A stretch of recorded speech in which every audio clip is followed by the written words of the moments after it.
live an extraordinary life. Don't settle for an ordinary life. It's easy to be ordinary. Anybody can do that. Find your magnificent obsession. Whatever it is, and let nothing or no one tell you that you can't do it. Tell them to sit back and watch me. Just sit back and watch me do it. Find your obsession. Go after that. I can care less what anybody else says. And don't let anything stop you. You get it.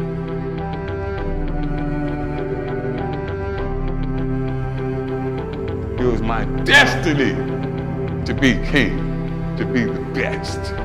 It was in me. I was king. Well, nobody could lift more weight than me. I ruled my domain.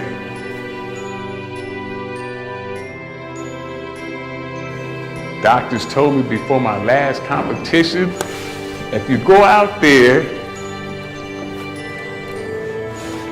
you could die trying to lift that much weight.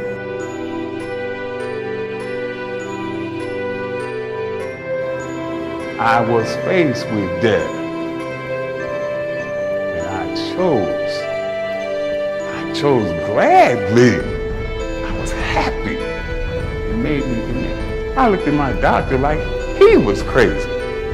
You think I'm not gonna compete after all the work? This is what I live for. I am obsessed with this.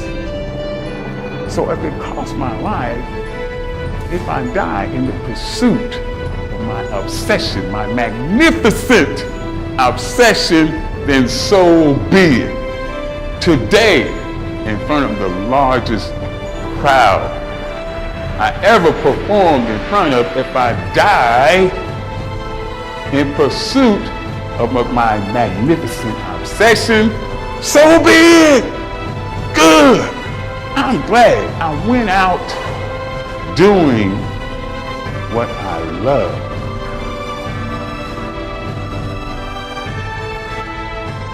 But today is the last day. Today, I will show you my birthright. I will show you that I am still alive and that I am still king. I'm still the king.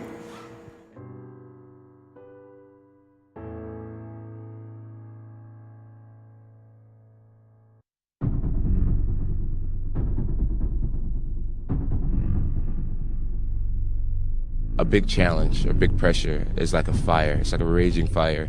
Either you can allow this fire to consume you and just take you over completely, or you can gain control of this fire and harness it.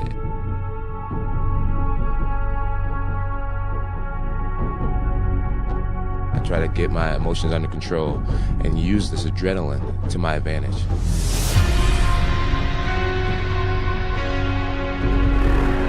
Will you fold?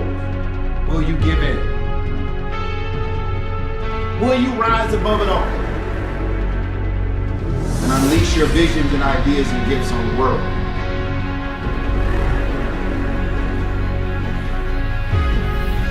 All you can do is all you can do.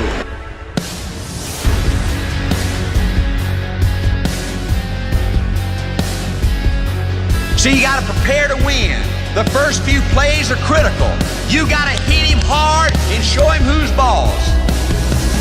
So see, somebody's gonna quit, you or him. And you gotta look for every weakness.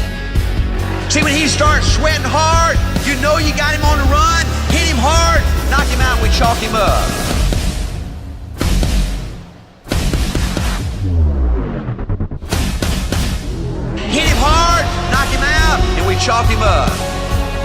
starts bleeding, you know you about got him. Hit him hard, knock him out, and we chalk him up. All you can do is everything. That's the absolute ultimate, right?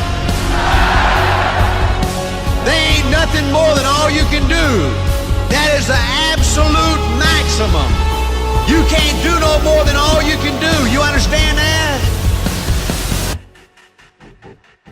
Anytime that you give your best effort, that you give everything that you possibly can give, there is satisfaction in knowing that I did my absolute best. I did all I could do.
The most powerful supplement that you will ever have, all of you, no matter how much money you have to pay personal trainers, the most powerful tool you will have to succeed, the most powerful tool is your fucking mind. You know, science has come a long way, yes, but there are some things science can't explain. And this whole idea that you need to have, you know, carry a cooler around all day and have meals every 3 hours. You gotta have 7, 8, 9 hours sleep. You gotta have this kind of rest before you go to the gym. You gotta have this meal 3 hours before you go to the gym. You gotta take this supplement 15 minutes before you go to the gym. At intervals during your workout, you gotta take this, you gotta do this. You need to be cautious of all that stuff. It's all bullshit.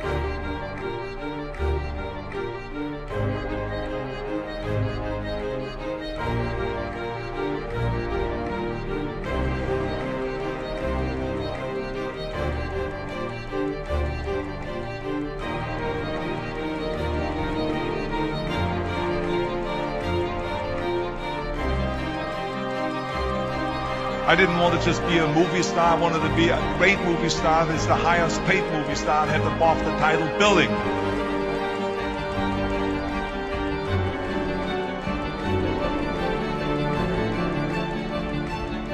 Give me a guy who's got the mindset, I didn't get any sleep last night, but it's time to work out, let's go to the gym, let's kick ass. Give me a guy like that who isn't thinking about those things, but gets to the gym and becomes one.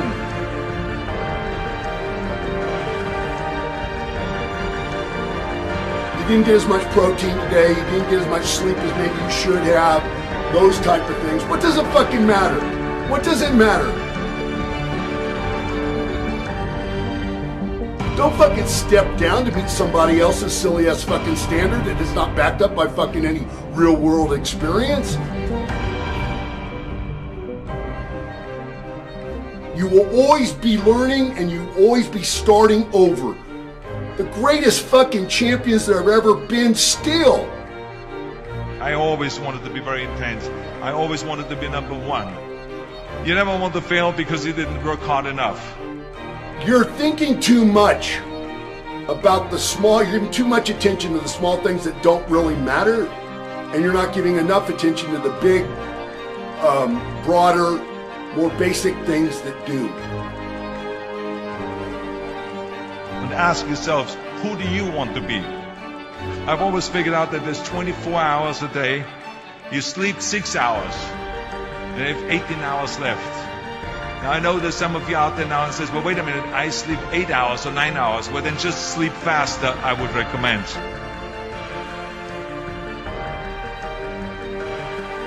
You never want to fail because you didn't work hard enough.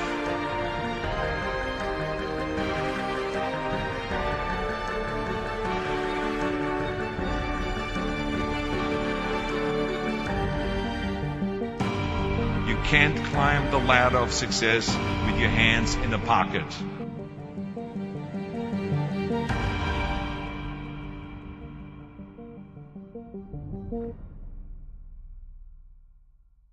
I was poor because I didn't have anything.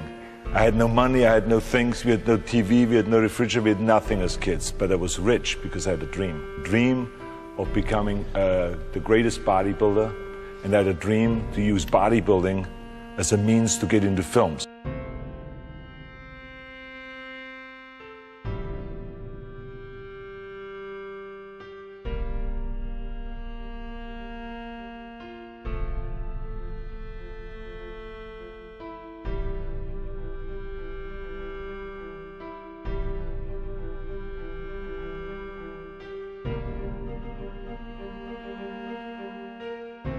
I didn't want to just be a bodybuilding champion. I wanted to be the best bodybuilder of all times.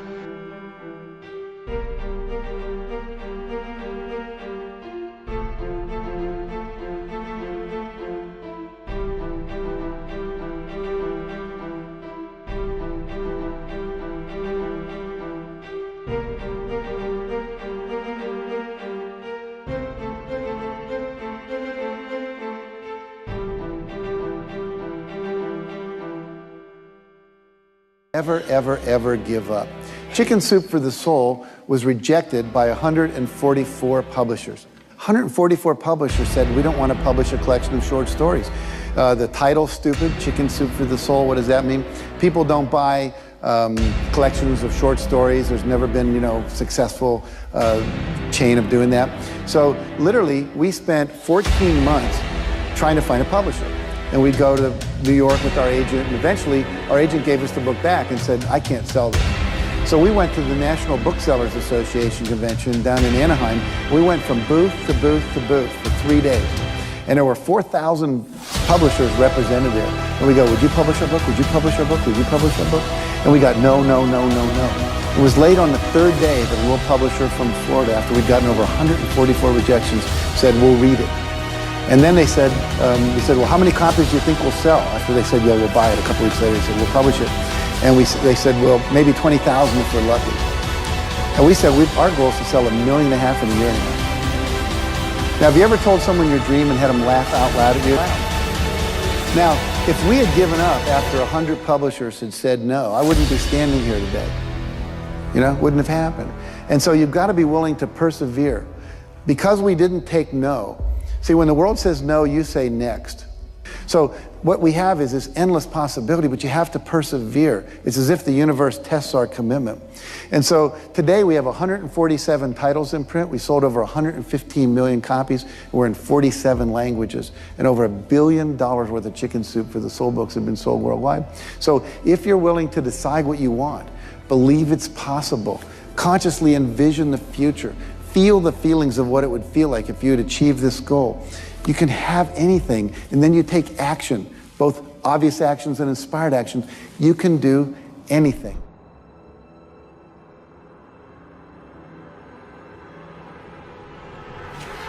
You don't pay a lot of attention to reviews and those kind of things?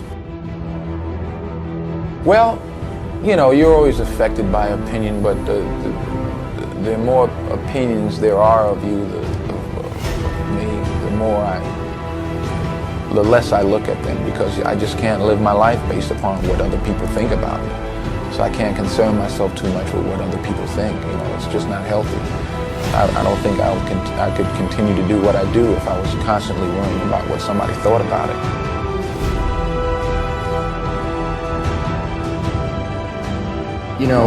Every time you lose at something, you're one step closer to winning the next time. The difference between successful people and not successful people are people give up.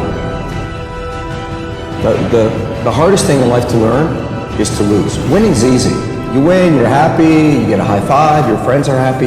It's your ability to take a loss, get up the next day, dust yourself off, and keep going. I have lost at everything you can imagine. Seriously, I have been beat up and put down, and everything that can go wrong has gone wrong for me, but I just kept going.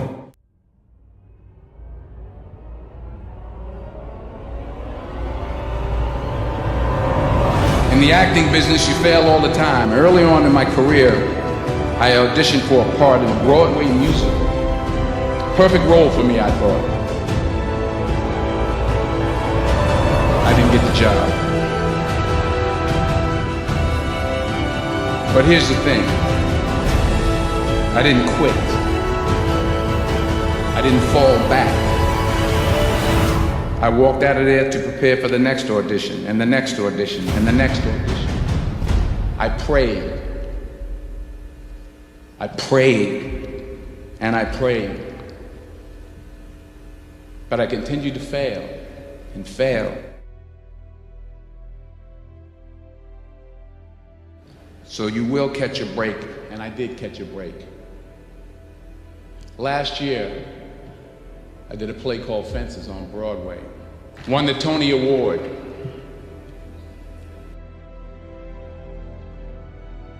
But here's the kicker. It was at the Court Theater. It was at the same theater that I failed that first audition 30 years prior.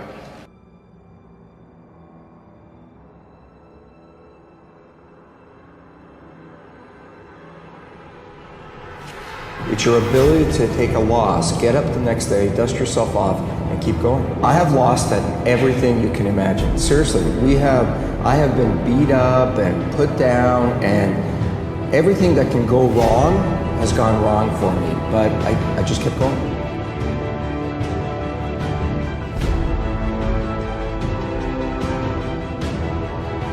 For those of you that have experienced some hardships, don't give up on your dream. No one could have convinced me by holding on, by continuing to push forward, by continuing to run toward my dream, that one day I would have my own talk show. It's a long shot, ladies and gentlemen, from Liberty City, an abandoned building on a floor, never knowing my mother or father. It's a long shot. Being here with you today in this dome in Atlanta, it's a long shot. No college training, labeled educable, mentally retarded, but I kept running toward my dream.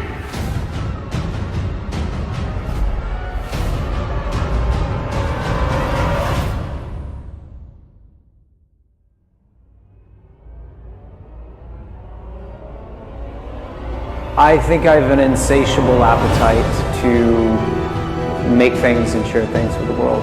I have, I'm compelled beyond a reasonable doubt to do what I do. I don't think that it can be a reasonable or logical choice. I think at a certain point you're compelled to do it.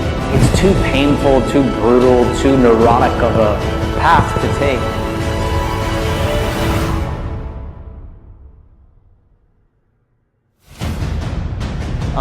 So I think that compulsion has to be there. It has to be something that you can doubt all the time, but deep down inside you know that this is something you have to do. And I think I've dealt with some of the adversities, some of the challenges, of which we've had many. I started a band and the world laughed at me.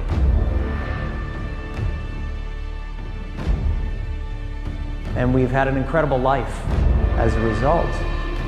So if I had listened to the choir, to the chorus of everyone, I would have stopped. Because that's what people want you to do for some reason. Some people would rather kill your dream than see you succeed. I don't know what that is,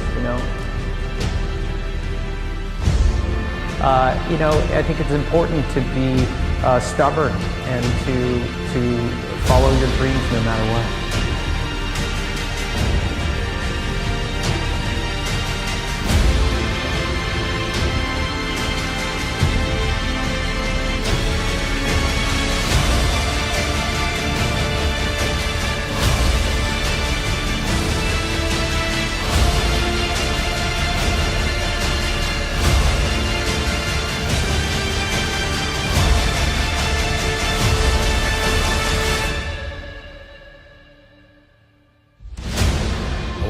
something I've never done before, and I don't know how, but I can imagine it.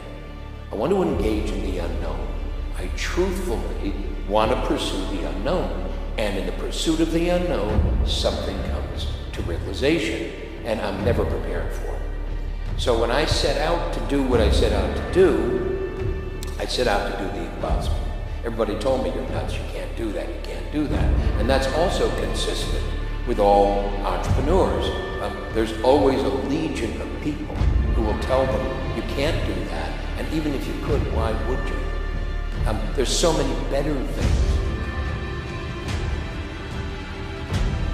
Well, the biggest struggle, man, was just getting around other people that would say I could do it. I mean, that's the biggest struggle. Just you get around one guy who says, yeah, you can do it, and then you talk to him tomorrow, and he's like, no, dude, this is you know, there's so few people telling you to do it. You know what there is a lot of? Save your money, protect yourself, conserve, don't spend, don't take risks. Taking risk is the new way to be risk adverse. So the biggest struggle for me was my family, man. The people closest to me was the biggest struggle. Every time I went out to do another deal, everybody told me, you don't need to do that, man. It wants to be accelerated on, and then you got somebody in the back seat saying, hey, be careful. Nobody likes a backseat driver, okay? My advice is just do things that are true to you. You know, most things that I'm involved with are extension of being creative. You know, Rockaway is a clothing company. You know, so I would just say get involved in things that you love, and also have a standard for yourself and have some sort of integrity, and try to, find some sort of truth in what you're doing.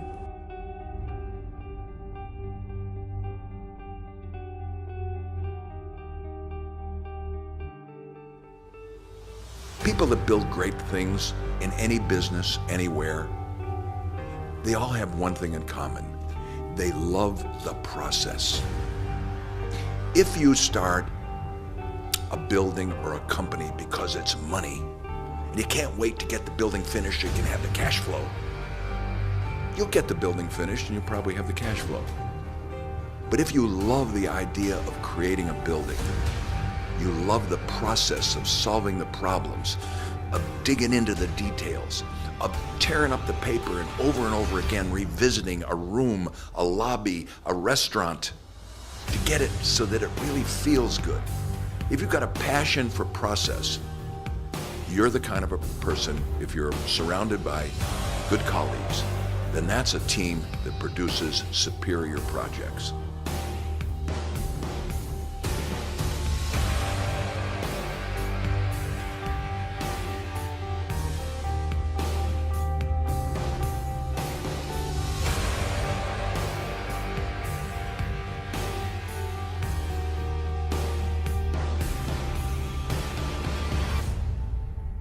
Going, and entrepreneurs need to realize that sometimes it's not the idea, it's not who you know, it's not how much money you have access to. It's really finding something that you really love to do. I had no idea I loved computers and technology, none.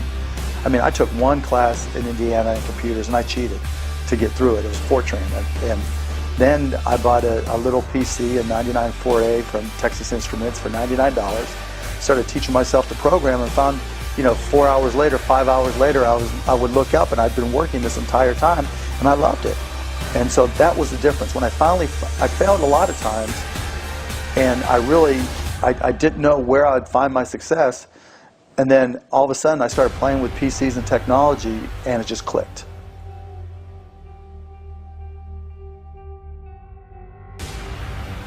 I loved what I was doing. I decided if I was going to do a job, I loved what I was doing. I would walk around and I would dance and sing as I was delivering my papers, and that kind of helped me for the future of what I wanted to do. And that was just being a young entrepreneur. I thank God every day that I'm blessed with the chance to do something that I love doing. But I feel anybody could do something that they love doing if they go after it in the right way. If they go after it with the love. The motivation for it is the love and the love of leaving a legacy behind, more than the selfishness of just doing it for money or doing it to blow up or to be the man or the woman or to have the fame. If you do it to make history, if you do it to change people's lives, to make people feel good, to make yourself feel good, it's just gonna come naturally.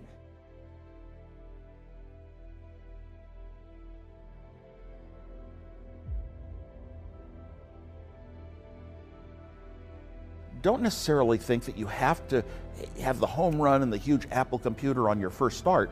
I spent a long time in my life with skills just building little devices for fun. For fun is one of the key things, because that drives you to think and think and think and make it better and better and better than you ever would if you're doing it for a company. Build things at first for yourself that you would want.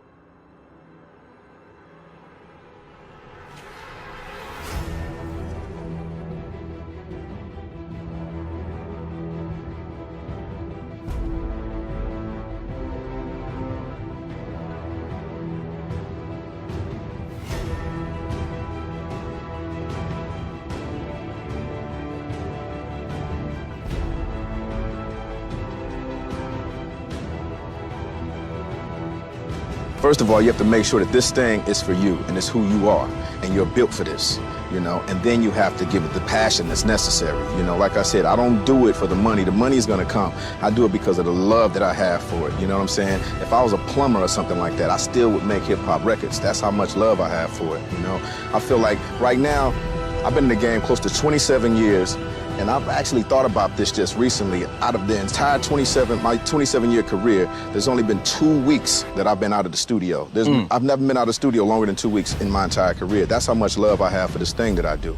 So that's the thing, just the passion that you have for it, and really, really put your all into it, and make sure that your word is the last word. That way, you don't play the blame game or anything like that. If it comes out hot, it's on you. If it doesn't come out hot, it's on you. You know what I'm saying? That's all it is to it.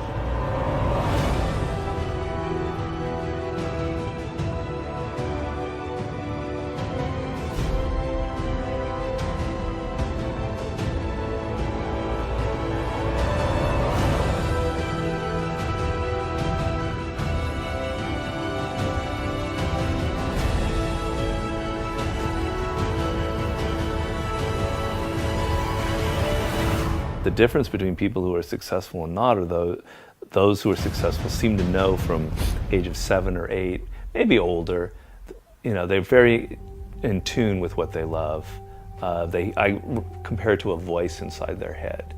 Not literally a voice, but it's something saying, you really are drawn to this subject.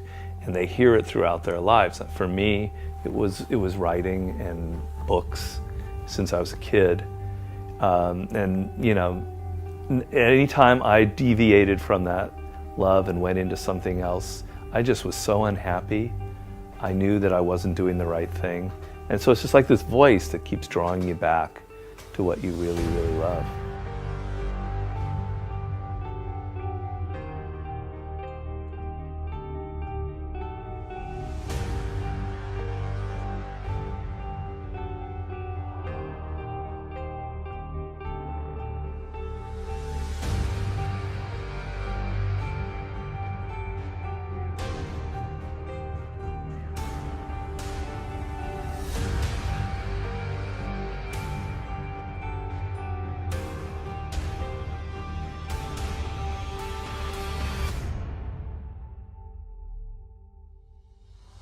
You know, I think that success in business is a very difficult thing to achieve.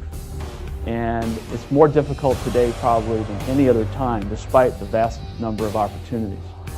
And as it relates to finding your calling in terms of what the opportunity or the entrepreneurial adventure is going to be, it has to be linked to something that you are so passionate and crazed about, that you're willing to knock down walls and climb mountains and do the things that are going to put yourself in a position of sacrificing so many other things for its success. And you can only do that when there's a compelling underlying feeling that you have that this is something I'm going to fight to the death for. And without that, I think it's going to be a commodity-based experience, not only for the customer, but for you.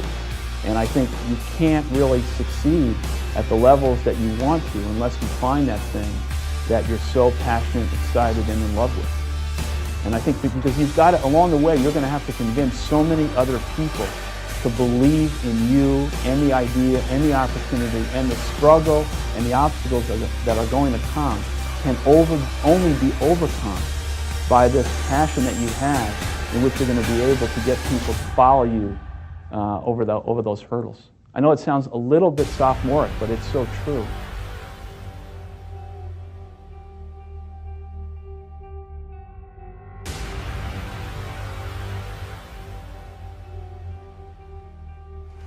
The great companies had a vision that had a higher purpose, beyond just money or profits or being number one in a market. And kind of the irony there is that by not making profits the number one priority of the company, or the higher purpose of the company, it actually enabled these companies to generate more profits in the long term.